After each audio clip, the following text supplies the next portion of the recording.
First kick, I snap into action.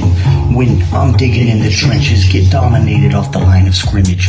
Read and react quick to make an early diagnosis. Hit you with the quick release like Marino Danny dopeness. Explosive change of direction in the true essence of Reggie Bush. From JT and ZT to DVP and AVG. Terminator to a quarterback, Hunter JP. Steve Ross, the boss, King Flow, and card slinging, gambling genius, Slick Chris Greer.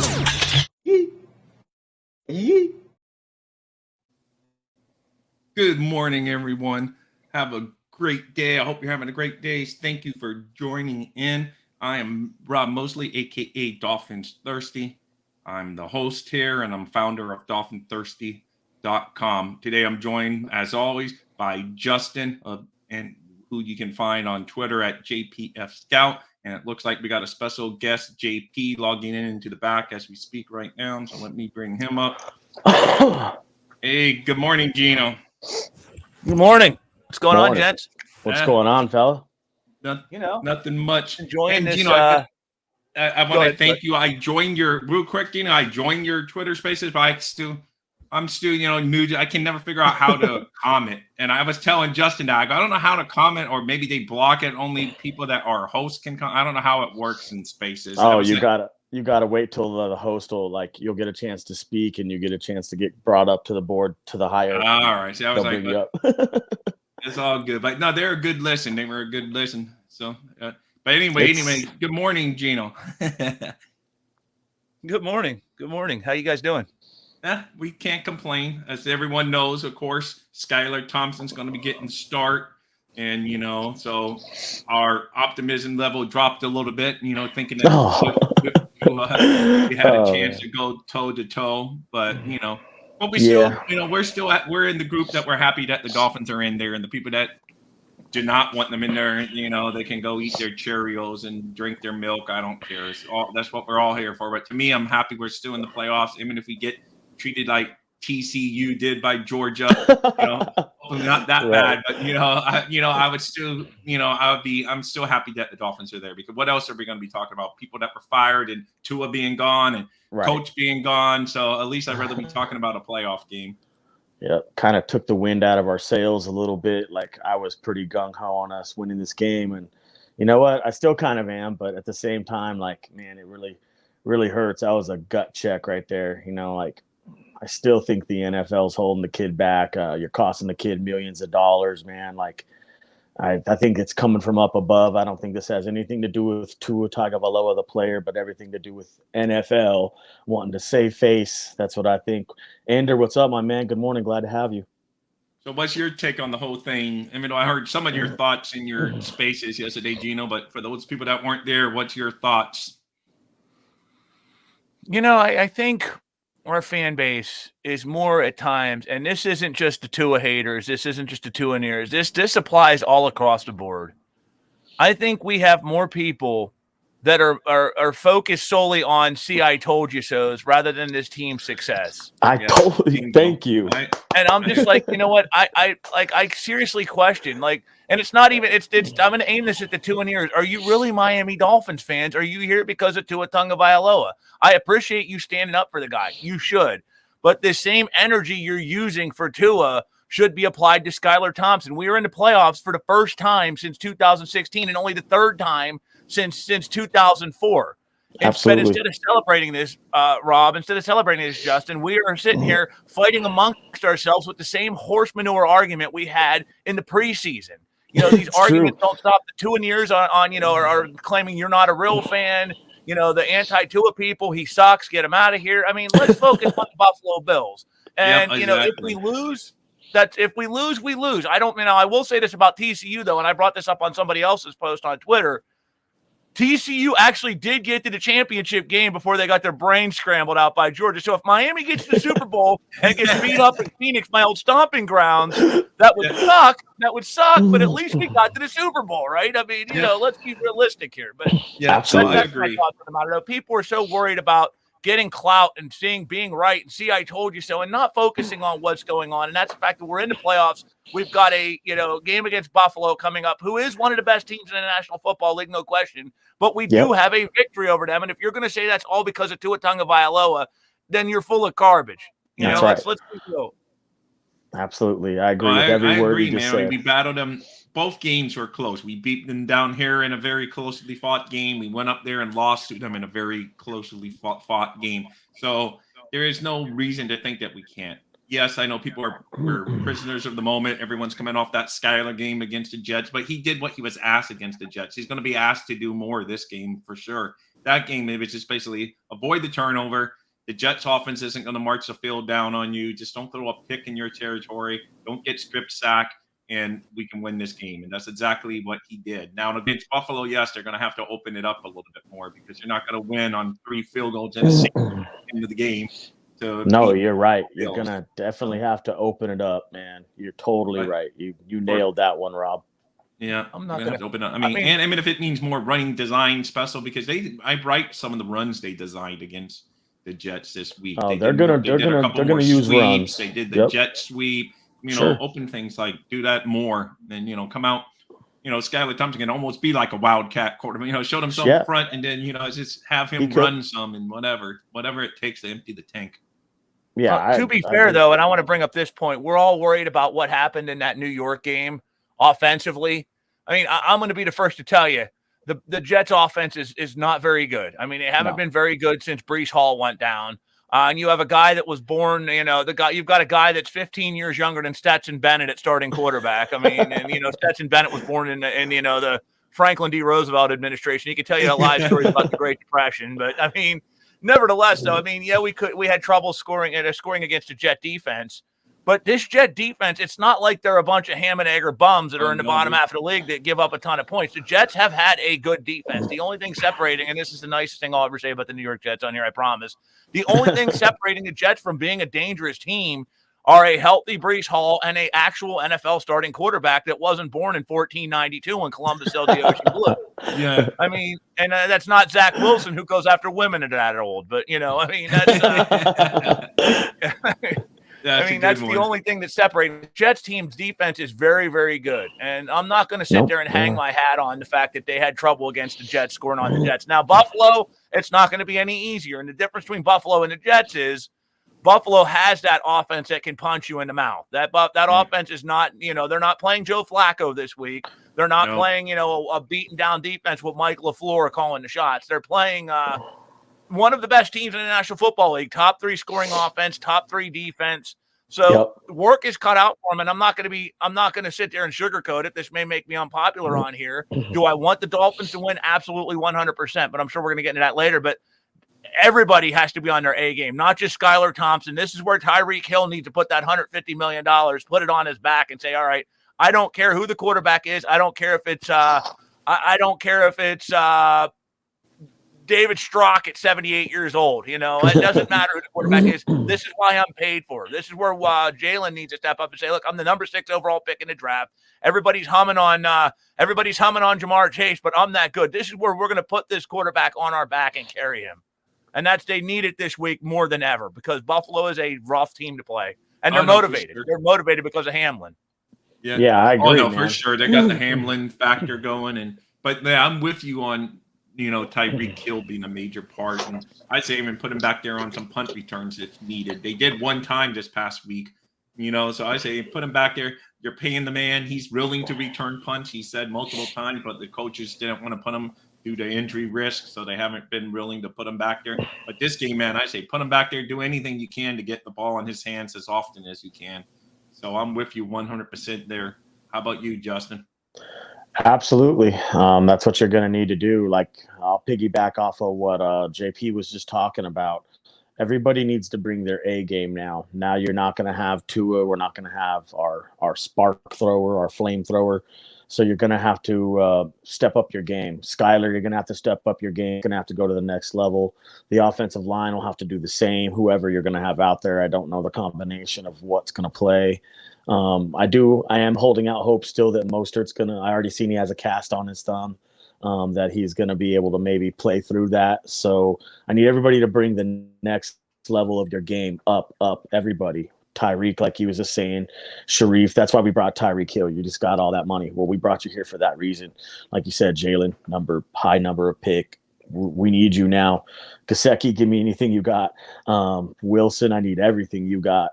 Ingold, same story. I think you're going to want to take the run right at them. We're talking about their offense. Their offense is potent. I would rather see their defense on the field all game long instead of their offense.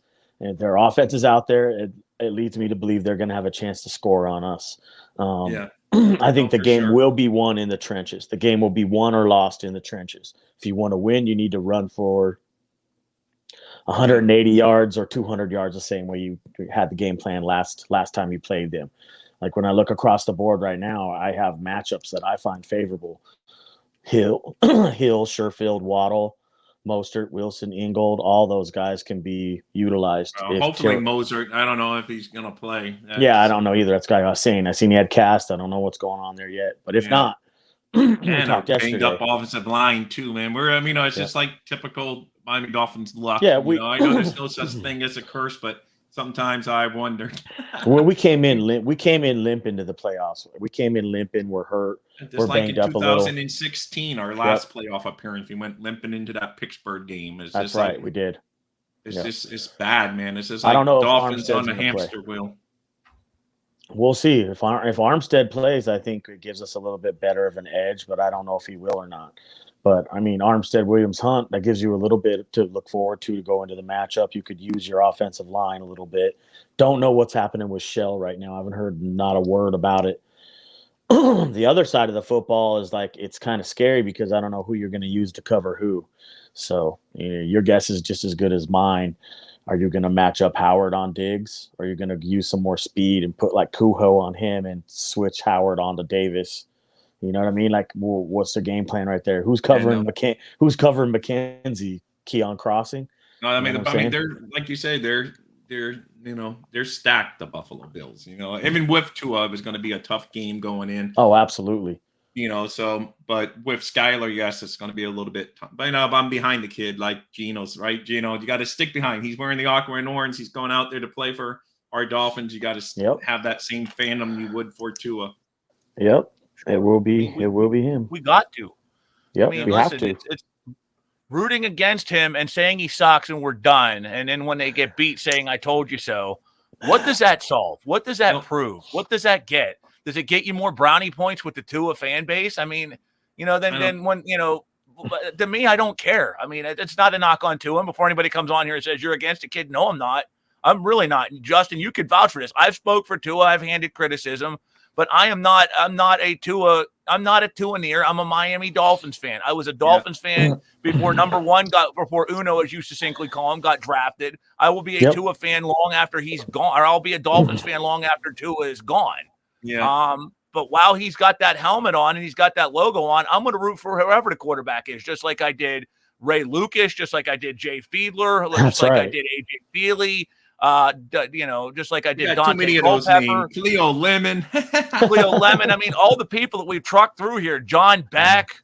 I mean, Joey Harrington.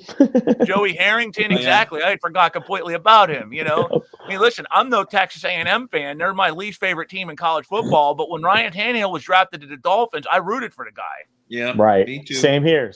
I'm the same way. I wasn't a big Ryan Tannehill guy, but you know what? I was like, that's our quarterback. Screw it. I guess we could try to make a wide receiver play quarterback. Maybe it'll work out. It didn't. So, but that's just it. For 350 yards and 4 touchdowns, and him to go on a Tom Brady 2001 run. That's what I want, and I would feel the same about Tua. So let's save the real fan card and all the theatrical garbage that we have going on in amongst our fan base, where we're talking about vetting this person and. You're not a real fan. Let's save all the dramatic junior high school dramatics. Yeah. Let's put it to the side and let's leave it with the hat check lady at the door. And let's worry about the Miami Dolphins winning a freaking playoff game. They haven't done it since they beat Seattle, who is in the NFC now, and Peyton Manning in year 2. That's what we should be worried about. Not this. Let's stroke each other's egos. Let's stroke our own egos and say, hey, look at how big my Miami Dolphin fandom is. Look how big my Miami Dolphins brass is. Oh, by the way, you're racist. You're a piece of garbage. This guy's a liar. I don't give a crap about that. Nobody else should either. No, absolutely. I'm 100% with you, Gino. It's same here. It's just like You think I expect fan bases amongst like Buffalo Bills fans and Dolphin fans to fight. I expect that. That's what fans on. But when our own we're embarrassing ourselves by fighting amongst ourselves in front of the whole world on Twitter. Like, it's crazy. Keep our in-house fighting, secret somewhere. Don't go out in Twitter space and call each other idiots. You look like the idiots just getting involved. It's just crazy. Shit happens, man. It does. I know. But, I don't mind people coming from other fan bases and taking knot to our team, but then our own. Oh, you're not a fan if you don't love Tua. I love Tua, but I still have the right to question if he's a long-term future because the young man's hurt all the time. Yeah, everybody does. Concussions or fingers or hips, the man has injury issues. And if I question that, I'm not, oh, you're not a Dolphin fan. Listen, I'm questioning his help. I'm not saying he's not a good quarterback when he's in there, but do I want to bank on him and give him the big money and make him the long-term guy when you might know he's going to be out at the critical time? Here we are at the critical time of the season, and we can't depend on him. So, yes, I have the right to question if he's the guy moving forward. Doesn't mean I don't like the kid. I want to root for the kid. He's a great guy from all indication from what we see in the public eye. And from what I hear, people that have met him, he's a really nice guy. So, of course, we're going to root for him, but we can also question at the same time to see the guy moving forward to get this offense to that next level. And we're here. We are at the end of year 3 for him, and we still don't know because of the injury. No, you know what? I'm all for everybody having questions whether or not that he's the next franchise quarterback or not. Even I have those questions, but what I will not tolerate and will not stand for is somebody who's going to sit there and pray for a guy to get hurt. When a dude takes a hit, you're probably the dude at his house all like, yeah, man, he's getting hurt. I can see it right now because I know 2 of them. I guarantee that's what they're doing. I'm not going to stand for you praying for a dude to get hurt. That's disgusting. It's been going on since the beginning of the season, and I know that. So if anybody has a problem with what I said, that's why I said it, because I'm sticking up for my guy. You want to pray for our guys to get hurt, man? That's not right. I find it utterly disgusting just because you want your guy to play and you want to be right. Like Gino saying, stop caring about the name on the back of the jersey and play for the name on the front.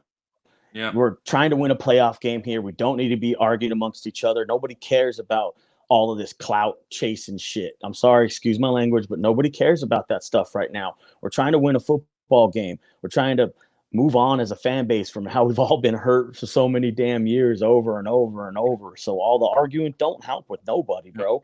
No, we're trying to win. Our last playoff victory was December 30th, 2000. Not that I'm counting, but that's how long it's been since the Miami Dolphins were against Peyton Manning in his second year in the league. Let that be understood and let that magnitude be named. And Peyton Manning was his second year in the league. Okay. Peyton Manning played for 15, 16 years. Yes, sir. Let's come on, man. Come on. And like you said, anybody that roots for these players to be hurt, you're a sick individual. I know who you're talking about. I get what you're saying, Justin. I don't, maybe you've heard spaces that said differently. I know the one in general. I don't necessarily think he goes down that route because he was pretty shook when Tua did get the concussion. But nevertheless, I'm not going to point fingers and say names, but you know who I'm talking about. But if you are one of these people that roots for these players to get hurt, you need to reassess your life. That's just the bottom line. I don't root for anyone to get hurt on any. Either. I don't want Josh Allen to be hurt. I don't want Tom Brady when all the years he was kicking butt in the AFC East. We got some victories against them at least, but kicking AFC East. But I never want anyone to get hurt. It's just absolutely not. And you know what? I'd rather beat them at their best. Yeah, with their players at 100% health. That way we don't get the 1,050 excuses like we did when we beat Buffalo in week 3. Well, it was the sun. We were on our junior varsity team, which, by the way, one of those junior varsity players is DeMar Hamlin. Now everybody loves the guy, but he was a scrub and a junior varsity guy back in week 3 when he balled out. It's true. It's funny how people avert course, but don't be a phony. But I'm just going to say this though, right off the bat. You said about Tua, guys, we can be objective.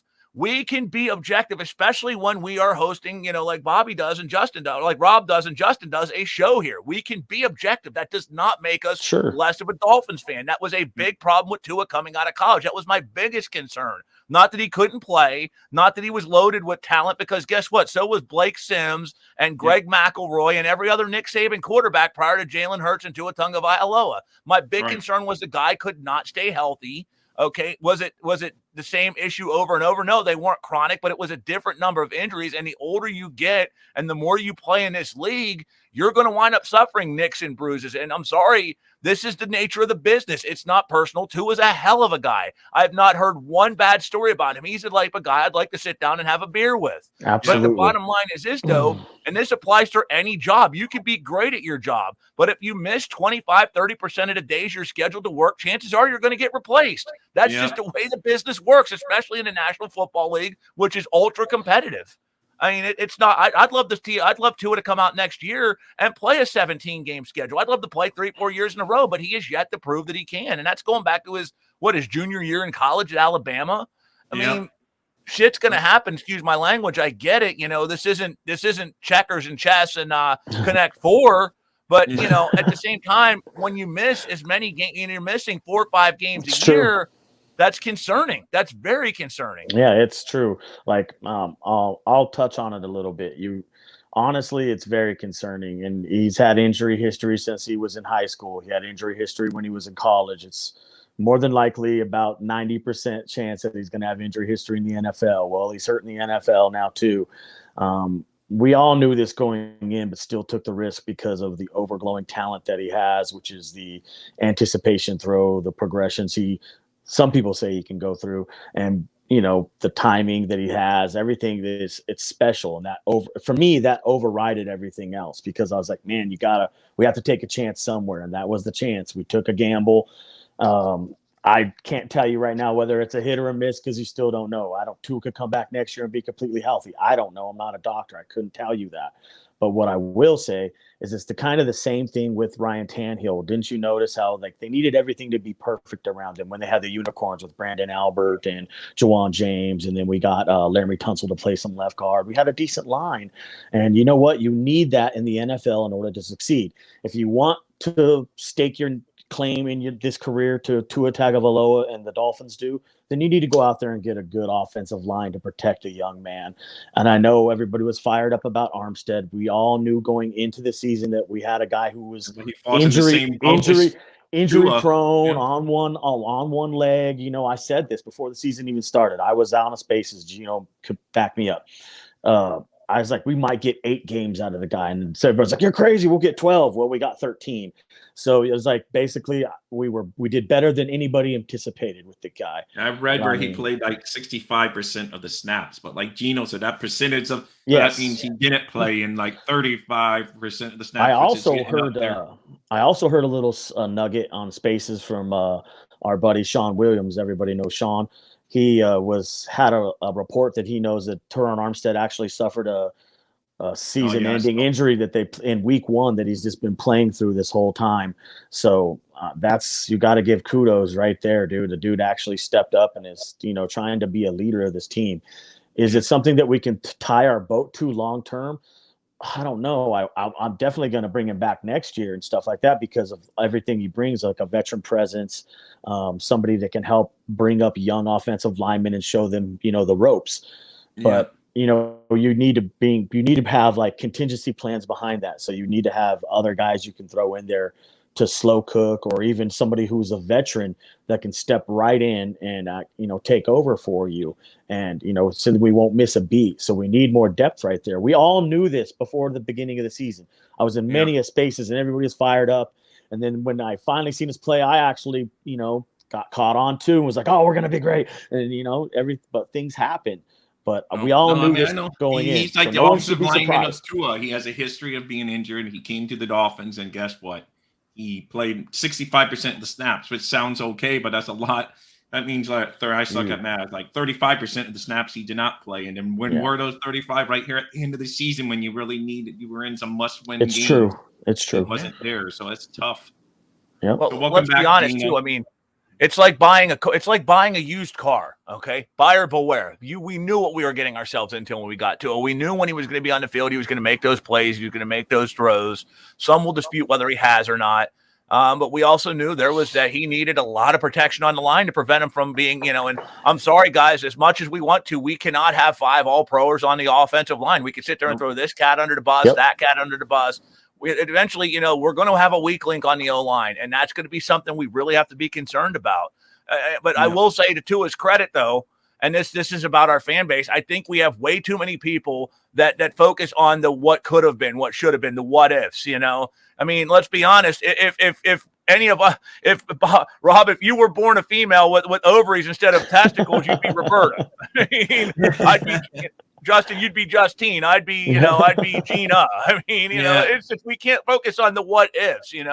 We got to look at the what's now. I mean, we all know that 2020 class, what could have been, what should have been. And I'm not just talking Justin Herbert. I mean, we all know who was on the clock when Miami picked the players. They did.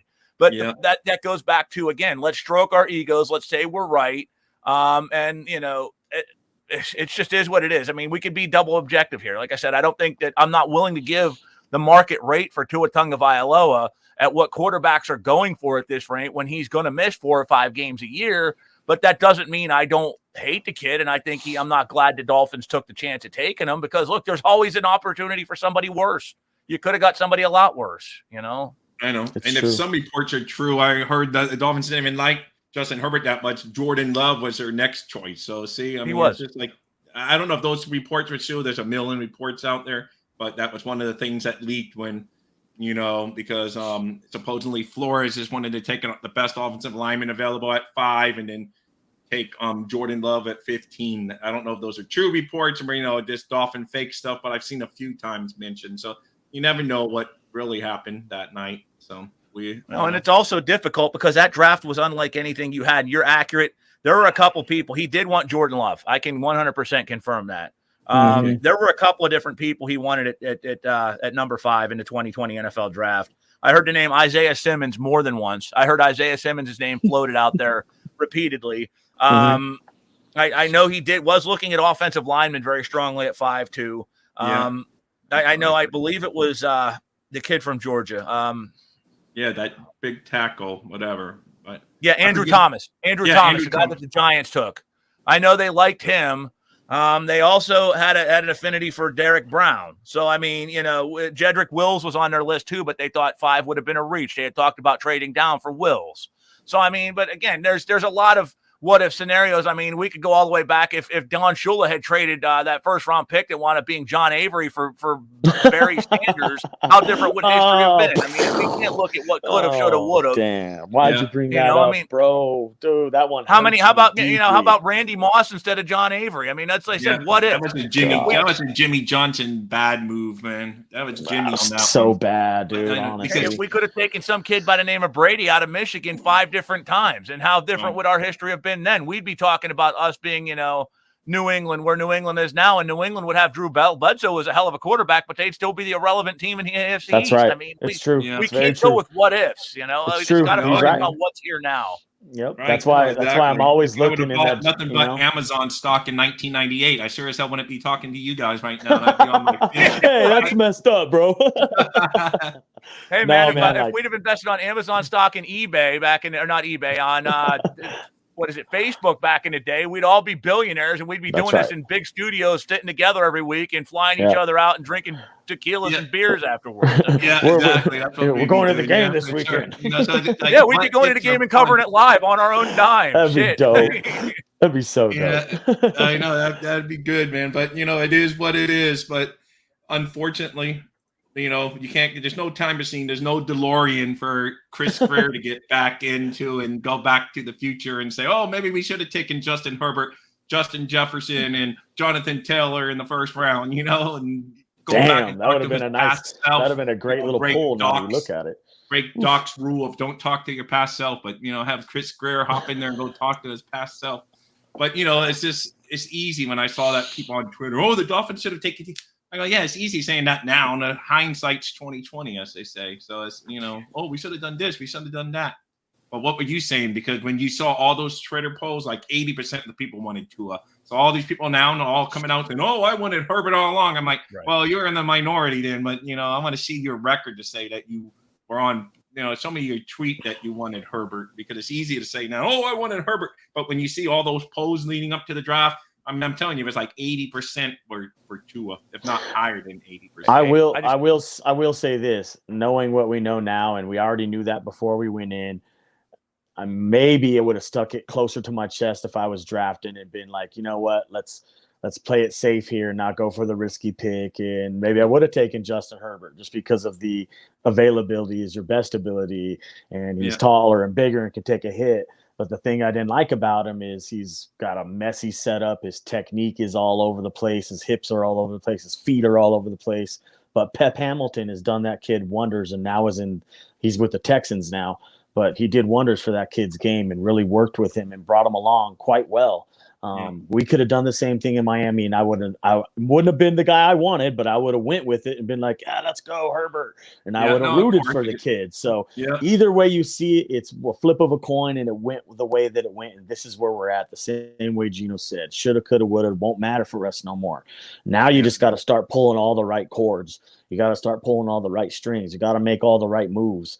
If you could come out here and win this football game, which is a 1 in a million shot, right after they announced that Tua wasn't going to be in the football game, the Vegas lines changed.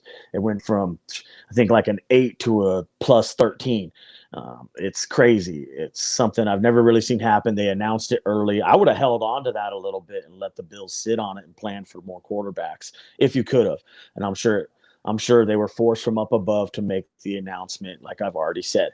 But that being said, you still have to come out here and be ready to play this football game. I want to see everybody go out there and give it their best shot. And if you have veterans that are going to play, like Armstead, Mostert, if he's going to play, blah, blah, blah, all the guys we're going to miss.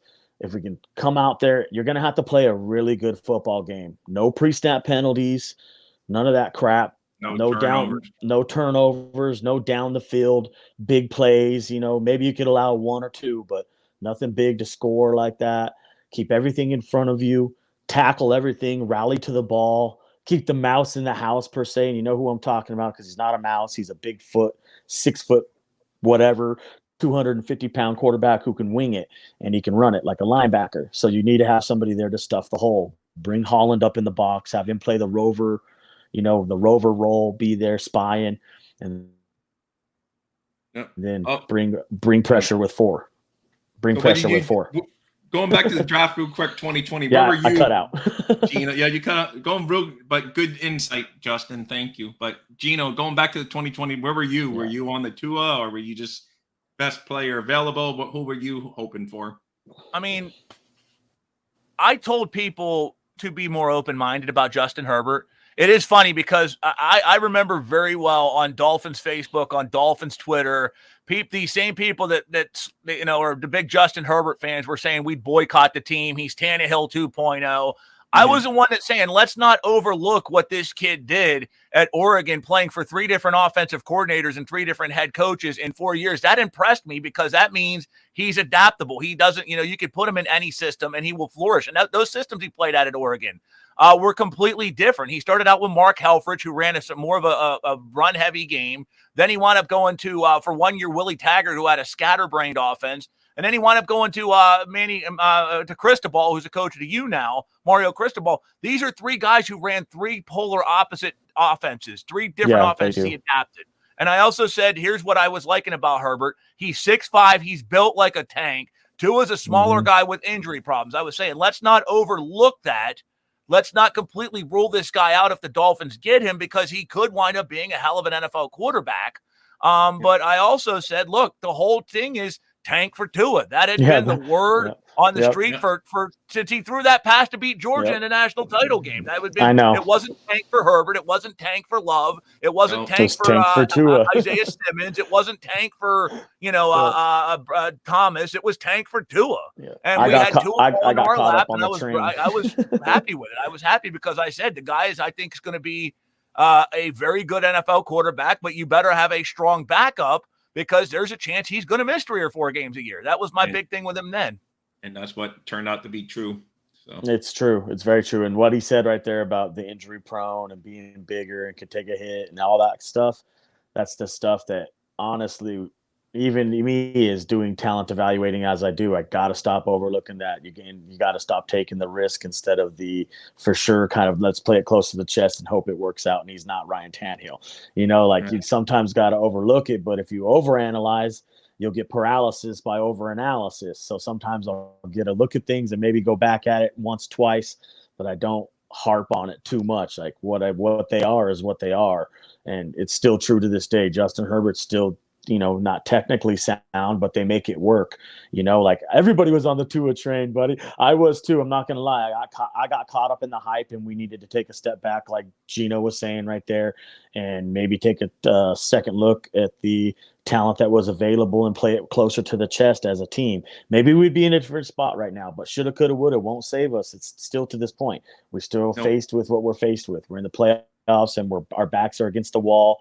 We're a hurt pit bull tied to a chain. Now, are you going to snap, or are you going to roll up like a baby and shit in your pants? That's the only question I have for you.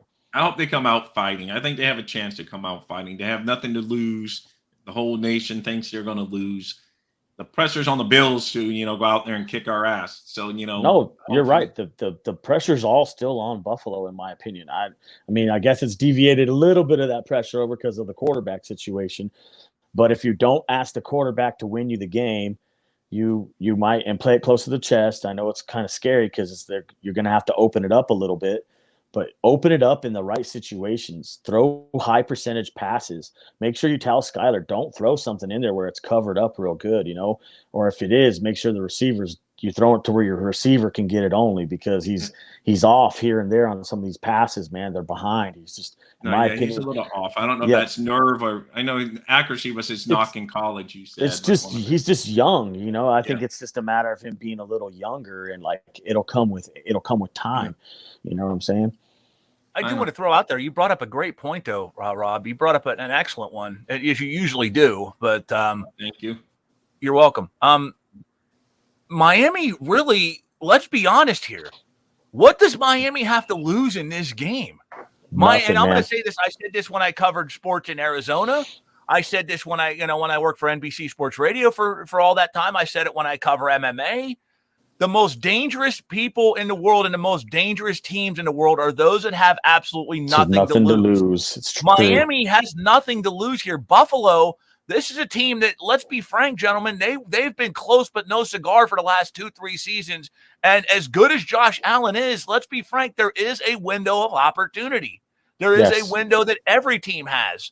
I mean, and Buffalo's riding into this game with a lot more on the table, that if they lose in the first round, it's going to be considered a disaster. If Miami loses in the first round, you know what? This is, this was the trip 9-8. They wind up making it in by the grace of, a shitty streak down the stretch. They had that horrible 5-game losing streak in, the Jets game.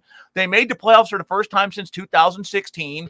They've got a lot to work with going on in the future. They've got a bona fide head coach, and you morons out there that are saying he should be fired, please take your silly nonsense. And I'm going to use the same card against you that you use against us. Take your silly fan card and go out the back door behind the dumpster and check your freaking knowledge of the sport, because Mike McDaniel is a hell of a coach. Has had to deal with a ton of adversity from the moment he took this job. And if you guys say to me, well, what adversity? He's got 2 great wide receivers. You know what? Here's what adversity. His former coach sued the team. Okay, yep. Flores sued the team. The team lost their draft pick because of tampering allegations. Yep. All this stuff with Tua's concussion. This guy has had to work with the card he's been dealt. And I'm not saying he walked into the 2019 Dolphins like Flores did. But if you cannot see that Mike McDaniel has handled this like a champion, and we have a head coach, then I implore you to go talk to a Houston Texans fan or to a Denver Broncos fan who just kabonged to their first-year head coaches that never should have got the jobs to begin with. So, we've got ourselves a hell of a coach. We've got this team still very much in place. We're down in the salary cap, but that's easily maneuverable. Okay, we're -6 in the hole, but that's maneuverable. Okay, we've got the pieces in place to make a significant run. This is not 2016 with Adam Gase, who was the biggest snake oil salesman in the National Football League, only gained his prominence because he had Peyton Manning as his freaking quarterback in 2014. One of us 3 could have did the same damn thing. I was going to say one of us could have done that. Hey, Peyton, go throw to the open guy. Do your thing. Peyton, go find the open man. Go do your thing. Oh, by the way, here's your water bottle. Open your mouth. Oh, by the way, I forgot. He had Jay Cutler go from sock to stink one year, so I guess that makes him a guru. I mean, I know that was. Yeah. This isn't even Tony Sperano. God rest Tony's soul. I had nothing but love for Tony Sperano. And I will say this to anybody that wants to listen to me. Of all the coaches, I'm not just saying this because he's dead, and I'm not just kissing his ass because he's no longer with us. I truly mean this. Of all the coaches this team has had since Don Shula, between Shula and Flores, the coach I liked the most was Tony Sparano. I wanted more than anything to see that guy succeed, and I think in a lot of cases he overachieved. But the bottom line is he relied too heavily on the Wildcat. And once that Wildcat got figured out, so did Tony Sparano, and his time was done. Mike McDaniel is a legitimate, bona fide superstar head coach waiting to happen. Let's get a consistent quarterback in there that's going to be in there 16, 17 games out of the year, and let's see what he can do. But that's what I got to look forward to. If they get beat, then you know what? If they get beat, were we supposed to be here after that 5-game losing streak? No. And if they win, hey, great. But to me, this isn't a fluke. We will be back many times after this. And that's what I think, Buffalo is where they have nothing to lose here. I think this is where Buffalo has everything to lose. And really, Miami has everything to gain. Yeah, man. I've been saying it since Monday, since we started talking about this, Steve. Excuse me, Rob. I was going to say I've been talking about all the pressures on the Bills, the Dolphins. We could win the game. All the pressures on Buffalo. None of the pressure should be on the Dolphins. You've got nothing to lose. Nothing to lose. No one expects you to win this football game. You know what I'm saying? It's not going to be something that's anyone's like, oh, yeah, watch Miami beat Buffalo. It could happen still, though. You know what I mean? Like, teams do eventually get complacent and, they could lay an egg. If the Dolphins come out there very, very motivated to try to prove a point and to win the football game, they could very well do so. And like Gino's just talking about the coach. We've had this discussion before. We've had this discussion before, Rob. I've said numerous times, let's take our lumps with this coach. We can't just keep rinse, repeating every year. You can't do that. I'm willing to keep Mike McDaniels. I think he's done a hell of a job. He's still young. Like I said, there's some play calling things he needs to work himself through and get out of his way. He's got, sometimes gets in his way a little bit, don't want to run the ball. You need someone there to reel him back in, and he'll learn that as he gets going, as he gets more into his future and his coaching career. I agree with everything Gino said. He's dealt with a lot of adversity this year. You don't think he has? It started from the very beginning. We're already started losing players kind of right off the bat with Trill Williams, and then we started to adjust off of that. That's the whole, like you touched on Sparano. It's funny because it's true. After the Wildcat was discovered, Sparano was over. The NFL is like that. It's a form of reinventing yourself on a wheel that's almost on a daily basis. I feel like McDaniel can keep on adapting and stuff. Yeah, if he's adapting well, and if you can just keep reinventing that wheel, keep coming up with new wrinkles and changing things, keep giving them different looks, keep all the defenses and your offenses off balance by everybody playing complementary football, you'll have a good football team. I definitely agree with what Gino said about having a consistent quarterback that can play in there for 16 games, and let's see what this coach can do and stop having to herd the kittens all, in per se. That way they don't have to rob Peter to pay Paul. Everybody's playing in their own grass. 100%. I just don't see why Dolphin fans didn't want to keep on ripping it down, because if you get rid of McDaniel like some of these people want, now I don't know, maybe he bought himself a little time in their minds since he think so. But I've been seeing people say, get rid of McDaniel. But if you get rid of McDaniel, that means you got to get rid of Greer for sure. Then because what? You're going to let Greer pick his third freaking coach? I mean, so obviously then you really got to blow, because then you bring a new general manager and he's going to say, well, these players aren't this isn't how I run. I like drafting my young players and developing them. So I'm going to flip Tyreek. I'm going to flip this and get, so you just start the hamster wheel all over again. I say you stick, and I'm not the biggest Chris Greer fan, but, Yeah, I know you're not. I'm not the biggest Chris Greer fan, but just to blow it up at this point is just crazy. Not when you get this close, you're talented, you can see the improvement. And yes, like any team, we have flaws, but, you can fix them. And, we're probably going to need a new quarterback just because of the said injury guys. So, to Tua. So, who knows? But anyway, did you see that Mike Florio still connecting Brady to the Dolphins as late as of last night? He came out with an article. No, I didn't see it. Dipshit. Mike Florio couldn't tell the truth if you stuck a stack of Bibles up his ass and told him to swear in a courtroom. I mean, come on. True. It's like, I know. I just saw that, but that was it. It was like, so that got a lot of talk, though. But isn't he a former lawyer? Dolphin fans. Yeah. Speaking of used car salesmen, him and Adam Gay should start a car lot, man. They sell every damn car that's in there, even ones that have blown head gaskets. But, the whole thing is... with the Mike Florio, though, man. The man was smart. He created Football Talk, basically getting nothing but put links for other people, and NBC pays him $1 bazillion to buy out. So, he is smart. He did market well, It's like, geez. Well, sure. I would have thought about that several years ago. So did what's his face from the Broncos that just got kabonged after 1 year. So did Nathaniel Hackett. I mean, so did Urban Meyer. I mean, these people market themselves good. I wish we all had that marketability to ourselves. That's what's up. But can I circle back real quick to what you said about McDaniel? I know you want to move on. I'm not trying to hijack your show. No. That's what we're here for. Absolutely. Okay. Let's talk about it. I want to bring up a point too, and the names that people keep bringing up to fire McDaniel for. These are Tua people. And again, I'm not bashing Tua ears, but they want to sit there and they want to bring in Sean Payton and they want to bring in Jim Harbaugh. Those are the two names that keep being brought up. I hate to be the bearer of bad news to you people, but if you think that Sean Payton and Jim Harbaugh are keeping Tua Tagovailoa, I've got another story I'd like to tell you. So if you really want Tua to stick around, the chances of Miami keeping him with Mike McDaniel are a lot better than what they would be. I mean, absolutely. I'm just being realistic with you. If you, yeah, him are a lot more real. The only one Harbaugh's not leaving Michigan. He's not leaving Michigan to say, hey, you got to have this quarterback. You got to have this defensive coordinator. Not when the Broncos are knocking, not when the Colts are knocking, not when, these teams are knocking on the damn door. These are commodities, so.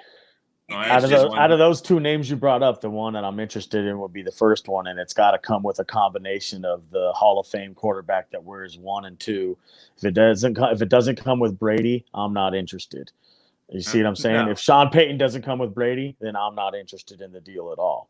So that out of those two, that'd be the only one I'm interested in. It's got to be that package deal, and you don't have no ammunition to go get Sean Payton from the Saints.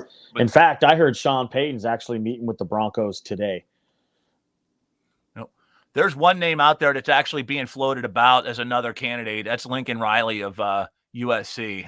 His name's been linked to a lot of jobs. So there's a third name, but I don't want Lincoln Riley in Miami. Come on. Look at the track record of college coaches. Have you seen his defenses? I mean, have you seen this guy in clutch game situations? He chokes harder than I'm not going to say it because it's a G-rated show, but I think you get my point of view. I've seen videos on channels I shouldn't be. I've seen videos that popped up in feeds on Twitter that shouldn't be there that have choke jobs better than that. He's not good. I'll thank you for keeping it the PG-13's okay. So thank you. The thing is, the grass is not always greener on the other side, and that's the whole thing. Is let's just fire a coach for sake of firing a coach because we think we can do better. That's why the Texans, Browns, and these cluster bang organizations are the way they are because. You fire a coach, I'll guarantee you, if Mike McDaniel got fired tomorrow, he would have a job by the end of the week. No questions asked. No questions. I agree. He would definitely be an offensive coordinator there, and probably maybe now because I know the Dolphins the only one that interviewed him as a head coach, but he's displayed that he's capable of being a head coach. Yes, he's had his bumps along the way. What rookie head coach doesn't? And we just got to keep with him and. He's gonna be good, man. I just have a feeling he's gonna be the right guy. We're finally gonna have a guy. He's young. He can stick around for at least a couple decades, maybe at least a decade. We haven't even got a coach past 5 years lately. So let's just start with 5 No, you haven't. I was gonna say the Miami Dolphins lately, they've been like a pop-up shop that you see in the mall. Those ones that just pop up and then they're gone the next day. That's the Miami Dolphins in a nutshell for like the last decade. No, it's tough. It's dysfunctional, bro. Yeah, you gotta stick with what you got and just take your lumps, especially when look what he's coached through already this season. Just give the guy a chance, man. Let's roll on. Let's go to the next season, then the third season. By the time you get a functional quarterback and get like into year 4 or something, man, I can't wait to see this offense blossom because it'll turn into something you didn't think it would. And you just got to give it some time. Rome wasn't built in a day. Let's just move on, move forward. We still got a game to play. We're still alive. We're in the playoffs. No one should be feeling bad about the situation that we're in. Because guess what? Buffalo's not going to feel sorry for you. The NFL is definitely not going to cry for you because they don't like you. So no one's going to cry for you, man. But I will point this out. That's another about the Buffalo Bill game that we got coming up, the playoff game. In that last matchup, we didn't have Campbell. He was hurt. And we didn't have Eric Rowe. Both of them didn't play. Maybe they could be a little bit help us a little bit in this game. Our defense needs to contain Allen in the pocket and stay in his face. Absolutely. I already talked about this in the beginning. You need to keep the mouse in the house. Have Javon Holland come up there, play the robber spy role like you're already having him do, and get right in Josh Allen's grill. Remember the first game, he came around the edge and blitzed off the edge and had that strip sack of Josh Allen. I thought that might have been the play of the game to help us win that game. Yeah, keep Allen on the bench. Absolutely. And how you do that is by playing a time of possession game. You run the football heavily, run, and run some more in a high percentage pass. Bring them in the box, hit them over the top. You want to throw? High percentage, quick passes, slants, something to the flat, drag routes, something, crossing, something quick. Honestly, a screen pass really wouldn't hurt, but you really do need to run the football. This is going to be a game you could win this thing on the ground. The last time the Miami Dolphins won a football game, they ran for 209 yards. Lamar Smith, we just talked about it on here, the playoff game. Exactly. 209 yards. You could get somewhere near that 209 yard range. I'll even take the 188 you had last time you played Buffalo. He dropped out, but yes, we're going to have to run the football. Yeah, go ahead, Gino. Sorry. You can go ahead. What are you saying, buddy? Sorry. No, but you're going to say I was finishing his thought. Oh, but he's back now. But you're basically saying we got to control the clock, run the football. Justin, okay. So what were you going to say, Gino? If you do that and have that play that same style, you'll have a chance in a football game. Yeah, bro, keep the ball out of Josh Allen's hands. That's the best way to do this. Keep it out of his. Now, it's virtually impossible. I mean, he's going to have the football in his hands. He's going to have it. But the more you win the time of possession, and I think I said this the last time I was on here talking Buffalo, forget Yak. It's top. Top is our number, is our digits we need to worry about. I'm worried about top. Let's win this time of possession battle. Right. Let's beat him on the clock. Let's punch them in the mouth with the running game. Hit him. Let's just keep hitting them. That's our best plan of attack, and hope that you can at least, you can only hope to contain Josh Allen. Let's hope they contain him enough to where it's a ball game that late in the game, it's very much in reach, and it's not spiraled off the rails, as Rob said, TCU, It's, yeah, I know. Well, hopefully that's not the case. That was really ugly, man. By the time, when TCU got their first touchdown, it was still, I was like, oh, maybe now, because at first I thought it was going to be a blowout. Then TCU, the kid ran it in for a touchdown. The kid you like, Justin, the QB, ran something. Oh, maybe they are going to make a game of it. And that was it. That was their one highlight. That was it. It was over. So, yeah, I thought they would play a little bit better too, but they didn't adjust well, man. Once Georgia got like 2 scores on them, and that third one, dude, was pretty much the nail in the coffin. Georgia would have killed Michigan too, but Michigan would have stayed. It would have been a closer game, but there's no way. I don't think Michigan was going to keep up with them either. No, I heard a lot of people saying Alabama should have been in the game, but no, I don't think so. You don't lose 2 games. I'm sorry, you weren't even in your conference championship game. Yeah. And I hear these people from Alabama moaning and groaning as if Nick Saban's teams haven't been given a couple of Christmas gifts late when they didn't deserve it. Please settle down with this crap. Listen. You can sit there and say whatever you want about TCU, but the bottom line is they won their first playoff game. There would not be a national title game if they do not beat Michigan, which nobody in their right mind had a problem with. Those are one of the 2 teams that nobody complained about. Michigan deserved to be there, and TCU beat them. Did they go out in the national title game and poop the bed? Yeah, they went out there and dropped the big fat, Comanche style one on everybody's chest. You know what I mean? Comanche style. I'm calling for the big one. They dropped the loaf, but that doesn't mean TCU didn't deserve to be there, and Alabama didn't. Here, Alabama, by the way, you lost twice. You lost to Tennessee and you lost to LSU. By the way, Tennessee people are keeping their mouth shut. They're not the ones running their mouth saying, we deserve this, we deserve this. And if anybody in the SEC got the jab job, it was Tennessee. So how do you play that ball game? Tennessee beats Alabama, but Alabama deserves in. How is that? What kind of back-asswards world do we live in here?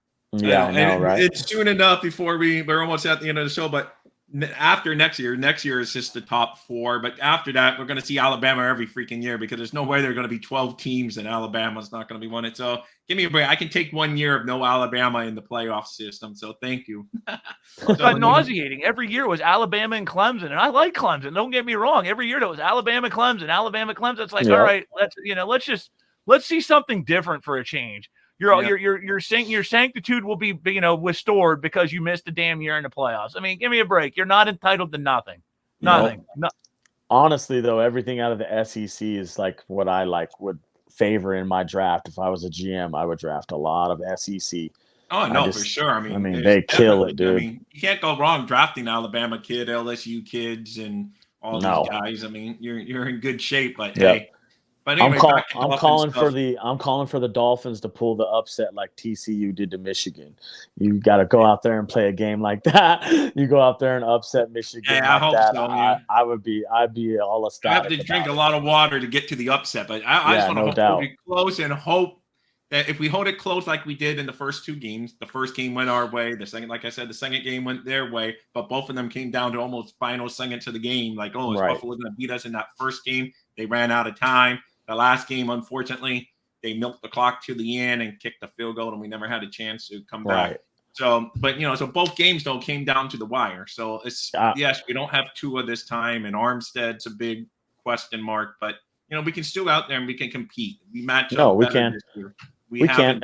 If you can get into the fourth quarter and make it a one-score game, I've got a good feeling maybe you could come out on top and shock the world. You just got to get into the fourth quarter, late in the fourth quarter, and make it a one-score game. If you can do that, seeing that big point spread. Got a chance. In Vegas are normally pretty damn accurate. They don't have like Gino or one of you guys said in the future. They don't have those big hotels in Vegas because they're wrong for nothing. Often. No, they're right. They're right all the time.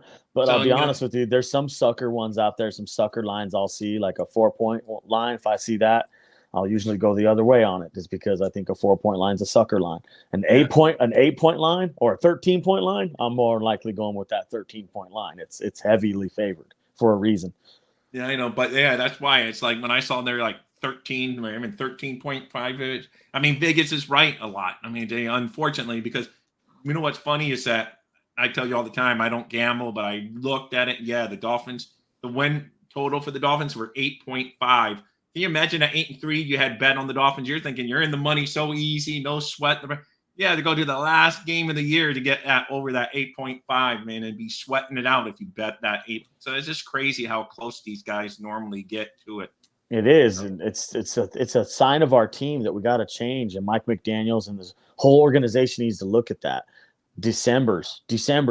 When you need to get a team that's definitely one. You need to get forget this one. You need a team that's built to play in December, and it starts by getting more depth players. Like, we only have 5 draft picks going into this NFL draft. I would love to see you trade back and acquire more talent that's later in the draft, so we can stack some depth. Maybe get a compensatory pick somewhere here or there. Maybe make a trade and get more picks. We need more draft picks. We need more draft assets. We don't have a lot of money going into free agency. We got a lot of holes to fill coming up even after we're done with the season. We got a lot of business to take care of. Yeah, we do. And again, Gino, thank you for joining us. We're right here at the end. Gino, my man. That was a pleasant surprise that you dropped in on us today. So thank you. Yeah, I love having you, man. You guys are great. So any last thoughts, Justin or Gino, before I close us out here for the day? He's awesome. You know what? I just think everybody come into this optimistic, because in January football, it's any given Sunday. It's everybody's unbeaten. Everybody's got the same chance. Look at the Bengals last year, guys. The Bengals went on that miraculous run. By no means am I saying that Skylar Thompson is Joe Burrow. Okay, but it's the game doesn't matter until it starts. So all this sideline criticism that we're going to get our ass kicked, leave it with the hat check lady at the door. Let's tune in on the game day and let's root for the team and hope for the best. That's right. All right. Thank you. Good. That's a great close. Anything to add, Justin, before I hit your song on the way out? No, man. Go Dolphins. Let's go. Let's everybody play a good game. Guys. See you tomorrow. Thank you, guys. Fins up. First kick, I snap into action. When I'm digging in the trenches, get dominated off the line of scrimmage. Read and react quick to make it early diagnosis. Hit you with the quick release like Marino Danny dopeness. Explosive change of the